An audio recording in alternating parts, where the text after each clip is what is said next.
I'm in Goodedulla National Park. It's out west of Rockhampton. Come here for a 7-day trip just to get away from the town. And I've just come into Wadlow Waterhole campgrounds. Been trying to figure out where the actual campground is because it's kind of just a sort of an open paddock with an old stockyard. And while driving around, I've just heard a bit of a weird sound, pulled up quickly. I managed to pick up a bit of fencing wire. It's wrapped itself around my rear axle here, ripped off my mud flap. So I've gone through my kit, got the old fencing pliers out, time to put them to use again. Try and cut this off.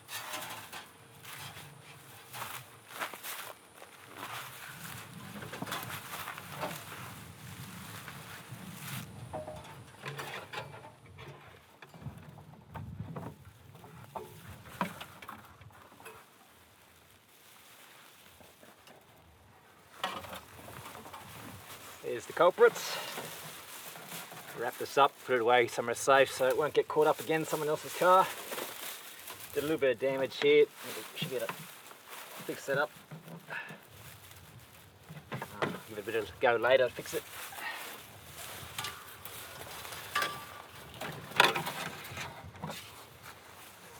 I've pulled up here. The one little stretch of dirt that's bare. The rest of it's pretty much wild field. Here's the old yards, and there's still got a few cattle grazing through the property. So keep your eyes out for them when you're driving around. It's definitely quite warm still. Currently February. I can feel just sitting in the shade, just how hot that scorching sun is. So I won't be doing too much on this trip, but it's a time for me to get away again. Haven't been out since I did my 3-day trip out to Byfield. So it's much overdue to head out on another trip. This time a bit longer, just to relax a bit more.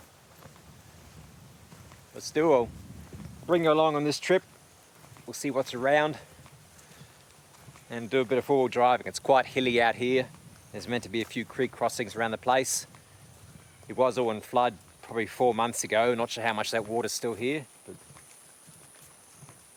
regardless, it's good to get out again, back to nature, back into silence.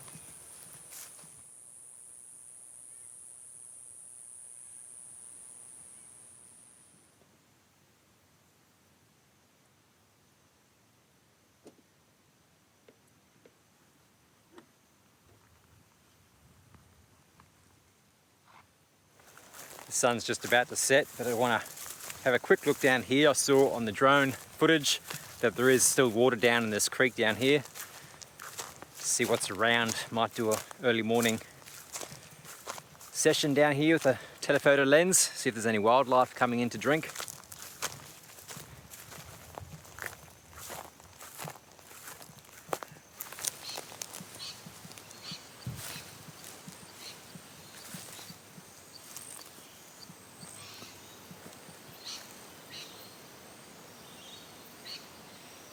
There's quite a nice deep section here, but the access is pretty poor.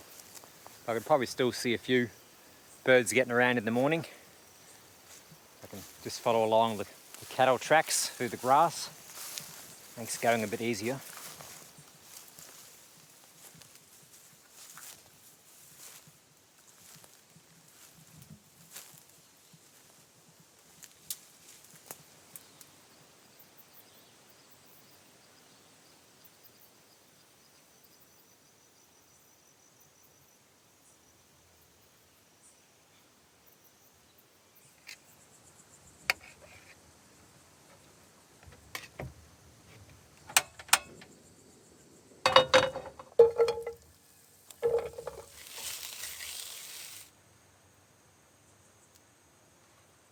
Beautiful.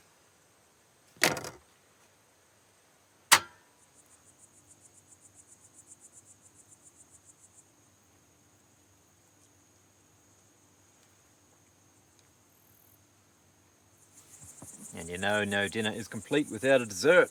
So I've always got my tin fruit.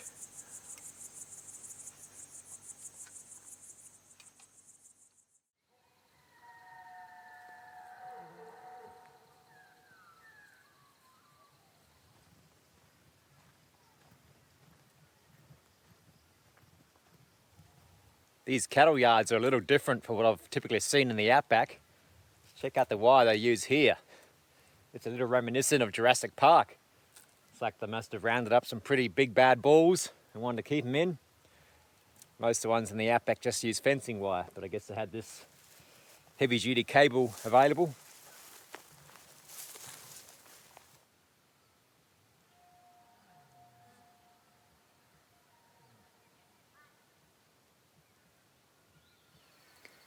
The inner yards have all been reinforced with the steel cage as well.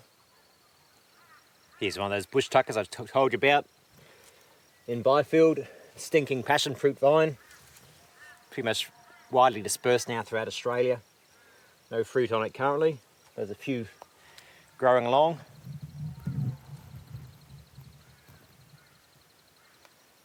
And growing through this ramp. Feels like a sandpaper fig. It's got some figs on it. I read somewhere in one of my books, I could be wrong, but it said that all figs in Australia are edible. So if you do find a fig and it's got ripe fruit on it, you can have a nibble on it. If you're desperate, it might not be the particularly sweetest or juiciest, but it might be a bit of nourishment for you. Over here's a couple of really nice cactus fruit. Don't know what type of cactus it is, but they sure look nice and ripe and juicy. It's got the same sort of little tufts of hairs on the outside as the prickly pear cactus fruit, so you want to be real careful when picking them. I have to look it up online and see if they're edible. According to one of my subscribers, they say all cacti fruit are edible. Yeah, I'll check that out first, get some better ID.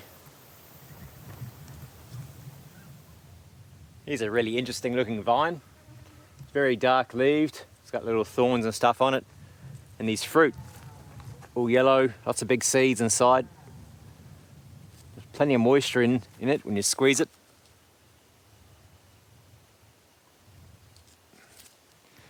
If you know what they are, leave it in the comments. It'll be interesting to find out if they're edible or not. It's probably something that was planted here back in the day.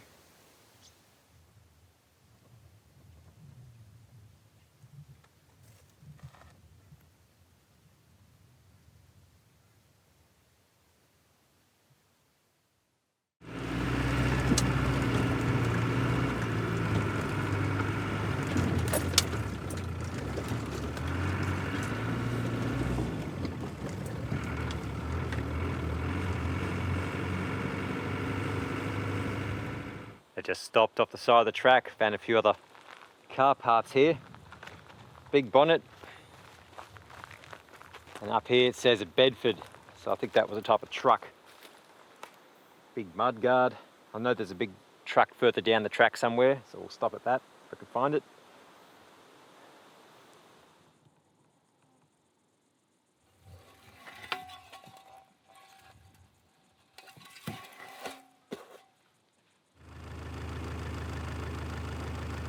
I'm at intersection 50, so I think I'll go left and take the creek crossing route. Might be a few water crossings there for me. If I head right, it takes the highland by the looks of it. So we'll see how we go with left.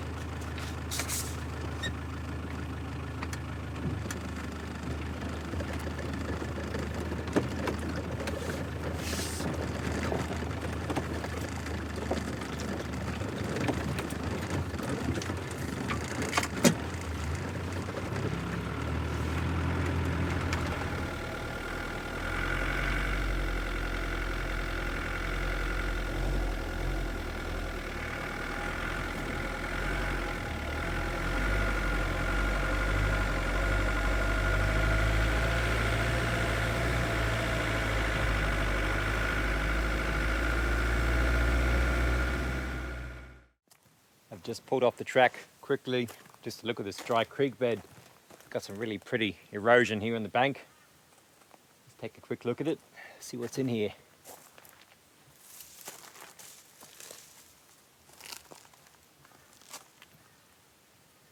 You know, various birds can make nests in banks like this, pardalotes and things.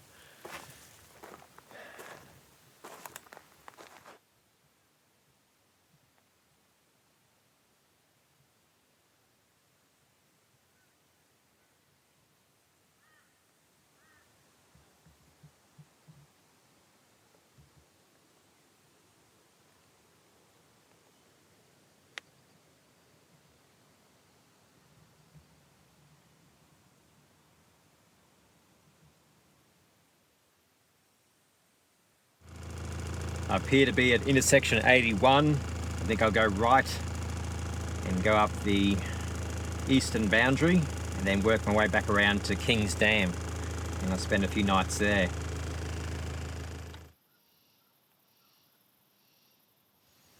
I've made it up at the top of this hill at point 57. It's got a beautiful, almost 360-degree view here, so I'll spend a little while up here and we'll see what we can see. Got these beautiful flowers here, very popular with the native bees and European bees. Plenty of ants on it. Must be rich in nectar.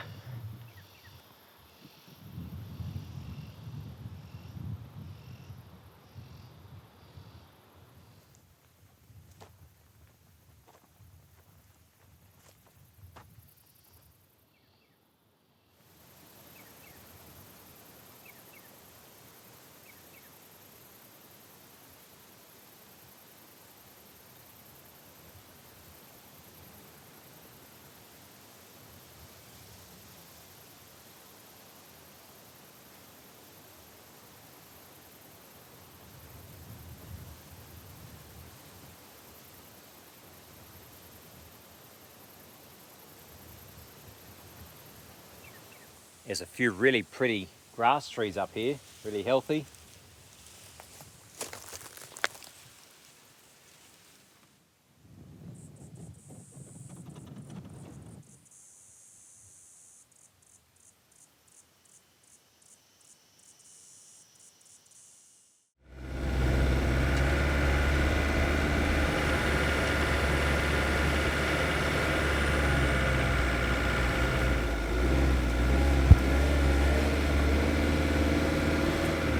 I've just passed intersection 59, now heading back towards King's Dam.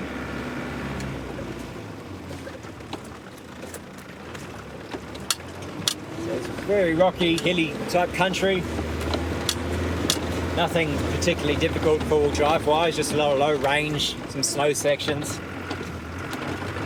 I'm sure it's a lot different in the wet, a bit riskier, slippery. But yeah, it's all nice slow going.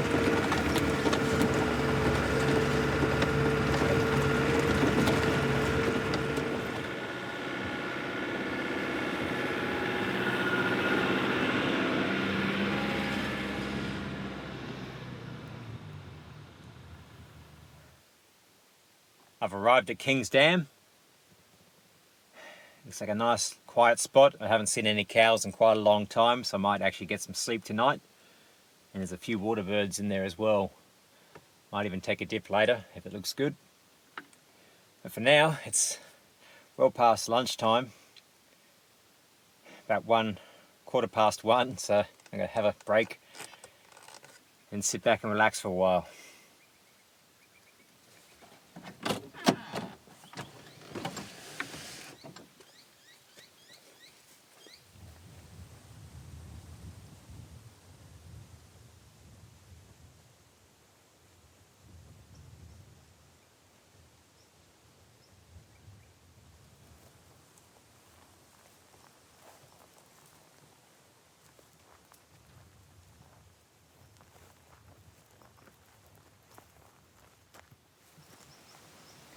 Water's got a lot of this slimy stuff in it.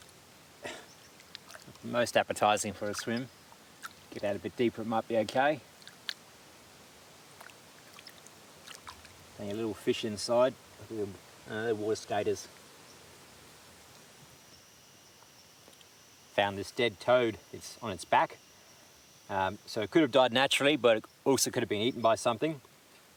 The cane toad's toxic to virtually all animals due to the toxin sacs on their neck, but animals have learnt over the years that if you flip them on the back, they can eat down inside some of the tongue or whatever it is, intestines, through the mouth, and that's non-toxic. So they can get a bit of a feed from cane toads. So I'd say this one may have been eaten. There's a bit of, something's been ripped out of its mouth by the looks of it. So it could have been a bird having a bit of a feed on cane toad.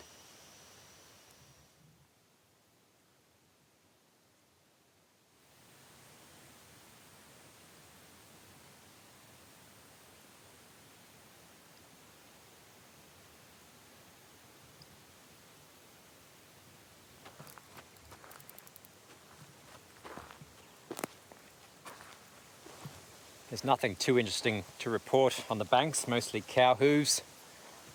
So I don't see any real kangaroo wallaby tracks anywhere. Plenty more dead cane toads on their back.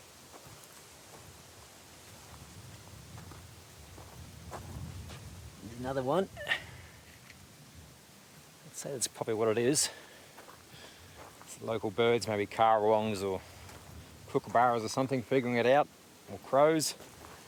Get a free feed. The remains of one of the beasts.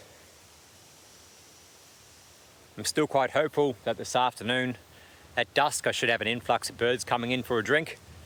So I'll set up a hide and lay in wait and see what I can find.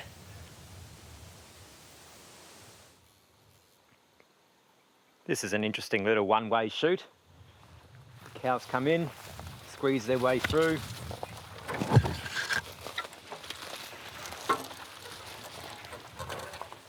Get in the little garden, they're trapped in here then. Must be a way of rounding up a few ferals perhaps. Have the chute down here to the water so they can get the water. But when the water's up a bit further, they couldn't escape unless they went for a swim, so they'd be stuck in this little enclosure. Ready to be rounded up later perhaps.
I spent the last couple of hours sitting there under a hide.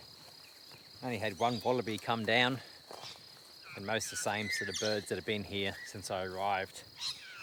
A few birds flying across up top, so there might be some other water holes around that they're going to. I might try again in the morning and see if there's anyone else who comes along for a drink. Otherwise, a nice quiet couple of hours just watching the birds. Time to get dinner on.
Check out this little fella. Nicely camouflaged as a leaf. I think that's called a katydid. Very pretty. That was a nice little walk around the dam. Unfortunately, it's mostly cane toads, but there are at least 2 or 3 different species of native frog, which is nice to see. You sort of hear now and again the really loud one, that's the cane toad going, but the little chirps just stopped. Little chirps are the native ones. Might try again tomorrow, see if there's something else around. Otherwise, it's off to bed. The moon's just about to rise.